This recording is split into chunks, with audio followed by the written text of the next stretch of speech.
अस्सलामुअलैकुम वरहमतुल्लाहि वबरकातुहू। अल्लाह तबारक व तआला दे सोहणे ते बाबरकत नाम तो शुरू करना जिहड़ा तमाम जहाना दा मालक है।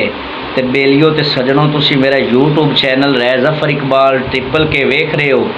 मेरे चैनल नू सबसक्राइब भी करना है, लाइक भी करना है, तो बैल आइकन नू लाजमी दबा लेना है। तो अज की गल शुरू करने हैं। गल इस तरह है भी एक दुकानदार होंदा है ते उनका जिहड़ा दुकान का काम है ना, बड़ा शानदार ते बड़ा अच्छा चलता है। उनकी चलन की वजह की होंदी है? उनकी चलन की वजह ये होंदी है कि एक तो उनकी दुकान के अंदर ना, दुकान बड़ी वड्डी होंदी है ते दुकान के अंदर टैलीफोन की सहूलत होंदी है। क्योंकि पहले की गल है, उस टाइम मोबाइल वगैरह तो होंदे को नहीं सन, टैलीफोन की सहूलत होंदी है। और दूसरे नंबर पर ना उन्हें अपना ना दुकान ते डेरा डंडा भी बनाया होंदा है कि उक्का शुक्का भी बखदा होंदा है। तो उनके को लोगों का ना बड़ा रश होंदा है, तो उनका काम बड़ा ज़बरदस्त होंदा है। वक्त आहिस्ता आहिस्ता गुजरता रहता है।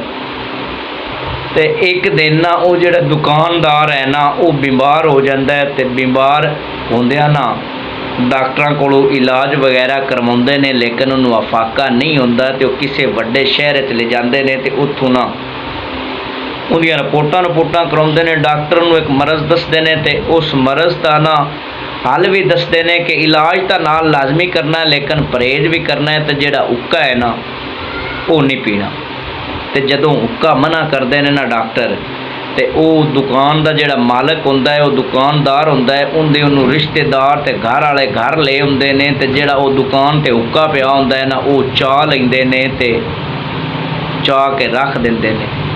एक दिन उक्का चुंदा है, तो दूसरे दिन ना होंदा की है कि बिल ना तारन की वजह तो जोड़ा उन्होंने टैलीफोन है ना, उनका भी कनैक्शन कटिया जाता है। तो जदों कटिया जाता है ना, होंदा की है जोड़ा उन्होंने दुकान ते रश होंदा है, कारोबार बड़ा उन्होंने चलता है, वो आहिस्ता आहिस्ता घटना शुरू हो जाता है। तो जदों घट जाता है ना, काफ़ी घट जाता है।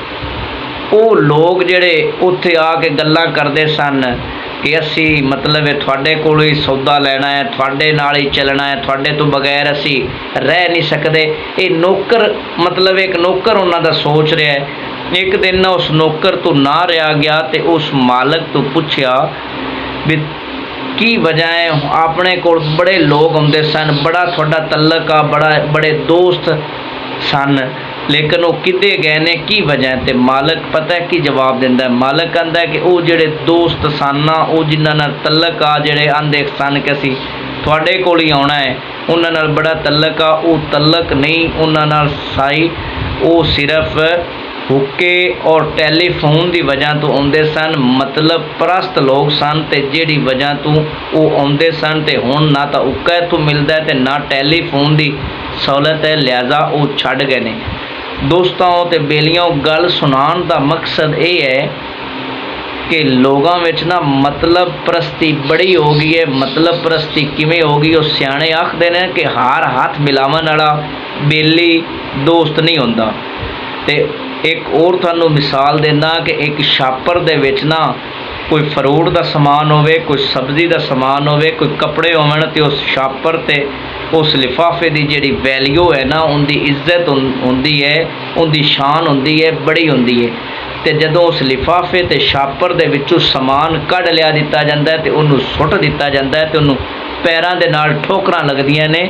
वो मिसाल देवन का मकसद ये भी जदों छापर नूं खाली कर लिया जाए ना, तो उस तो बाद उनकी छापर की वैल्यू, उस लिफाफे की वैल्यू, वो इज्जत नहीं रही।